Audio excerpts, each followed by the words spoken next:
보호자께서 오시면 죄와 의로움과 심판에 관한 세상의 그릇된 생각을 밝히실 것이다.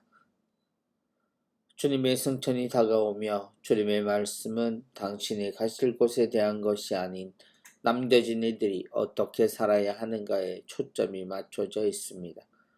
주님의 사랑이 드러나는 이런 모습은 예수님이 처음부터 끝까지 우리를 위해 사셨음을 보여줍니다. 그런 사랑을 느낀다면 우리는 당연히 주님의 마지막이 되신 말씀들에 충실하게 관심을 가져야 합니다. 예수님은 오늘도 우리에게 보내주실 성령에 대한 이야기를 하십니다. 그런데 예수님의 말씀에서 등장하는 성령 역시 예수님과 같은 모습입니다. 아니, 그분을 우리가 볼 수 없기에 그분은 더욱 우리를 위해서만 존재하시는 듯 보입니다. 예수님은 성령을 보내시기 위해 당신이 꼭 가셔야 하신다는 이야기를 하십니다. 그러나 너희에게 진실을 말하는데 내가 떠나는 것이 너희에게 이롭다. 내가 떠나지 않으면 보호자께서 너희에게 오지 않으신다. 마치 삼위일체 하느님께서 릴레이 경주에서 바통을 건네시듯 당신이 가셔야만 성령이 오신다고 이야기하시는 것은 더 이상 주님 곁에 머물며 우리가 그분의 판단을 기다리고 따름으로 살 수만은 없다는 것을 나타냅니다.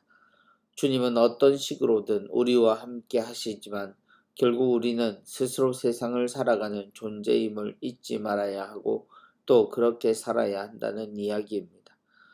예수님은 성령께서 오시면 당신이 그리하셨듯 사람들이 잘못 알고 있었던 것들을 깨닫도록 도우실 것이라 하십니다.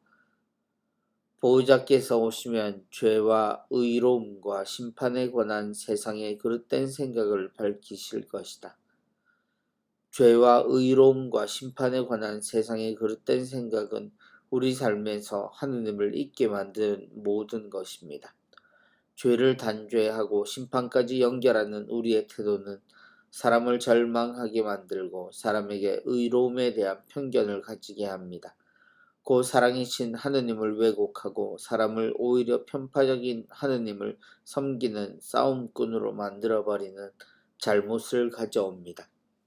성령은 우리가 그리스도라는 거울에 비추어 사람을 또 세상을 어떻게 보고 살아야 하는지 알려주십니다. 그 속에서 우리는 같은 시간과 같은 사건 속에서도 하느님의 뜻을 자신의 양심으로 느끼고 살게 됩니다. 예수님의 사랑은 그렇게 끝까지 우리를 보호하시고 격려하십니다. 그러므로 예수님의 부활을 살아가는 우리는 세상이 쌓아 올린 모든 것 앞에서 하느님의 사랑으로 살아야 합니다. 무수히 흔들리는 바람 속에서도 견뎌내는 뿌리 깊은 나무들처럼 말입니다.